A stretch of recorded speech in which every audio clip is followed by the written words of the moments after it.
Hey guys, I'm Sean Doolittle, pitcher for the Oakland Athletics, and I'm about to draw my life. I was born in Rapid City, South Dakota on Ellsworth Air Force Base. 3 weeks after I was born, we moved to upstate New York. 3 years after that, we moved to Central California. And finally, by the time I was in first grade, we moved to South Jersey outside of Philadelphia. As a kid, I was very active. Having a brother and sister, we were always outside playing wiffle ball in the backyard, playing basketball in the driveway, trying to get a football that we got stuck in the tree down so we could keep playing. My mom, Debbie, was the superhero of the family. She helped us with our homework. She always made sure that we got to practice on time and that we were able to make our game on time. My dad flew as a navigator on a KC-135. Those are the big in-air refueling tankers that give other planes gas. When I was 10 or 11 years old, my dad would take my brother and I up to the baseball fields in our town, and we had to clean up the baseball fields. We had to rake leaves off the field and mow the grass. On the weekends, we would drive from where we lived an hour and a half to go see the A's play. There's all these pictures of me and my brother as kids, decked out in green and gold, watching A's baseball games at the Coliseum. My high school baseball experience was really awesome. In the state championship game, I struck out 23 guys, and most colleges at that time were looking at me as a pitcher primarily. I had even gotten drafted out of high school as a pitcher by the Atlanta Braves in the 39th round. But UVA gave me the chance to pitch and play first base. One of the best things about going to school at UVA was that my grandparents were able to come watch a lot of my home games. Having that support really meant a lot to me. The night before the draft, I was up late on the phone with my agent, and we had learned that there were several scenarios that I might get drafted in the top half of the first round. My whole family was there, my grandparents were there, my agent, my teammates. After watching the first half of the first round unfold, it was apparent that it was going to become a waiting game, and I was this big ball of nervous energy. I couldn't just sit there and watch anymore, so I ended up going outside and I started chipping golf balls around the yard. Shortly after I came back inside, there was an alert on the computer that I had been taken by the A's.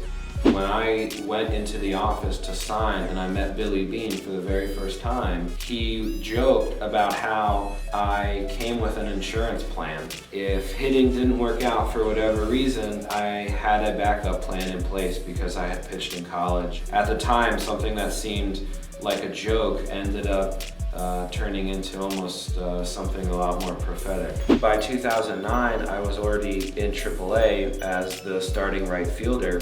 When a month into the season, I tore a tendon in my knee. Less than a week before I was set to graduate my rehab assignment, I swung and missed at a pitch in a spring training game, and I tore a tendon in my wrist.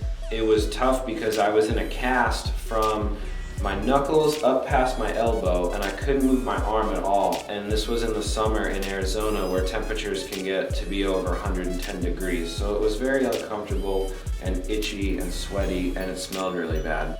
Keith Lippman, who at the time was our farm director, approached me about activating my insurance plan. He suggested that I start a long toss program to get my arm in shape. My brother was also rehabbing from an injury at the time and was very instrumental in the process when I switched back to pitching. By the time I got called up to Oakland, my car was still in Stockton, California, and all my clothes and luggage was in Texas. So the first week in Oakland, I was living out of a small duffel bag of clothes, and I had to do laundry every couple days. I became closer in the beginning part of the 2014 season. I really enjoyed the pressure and the adrenaline rush. When you come in to try to get the last 3 outs of the game, it's a really crazy feeling because the stadium is always full of energy and excitement. Even when I come into the game now, they still headbang to the Metallica song that plays over the speakers when I run in from the bullpen.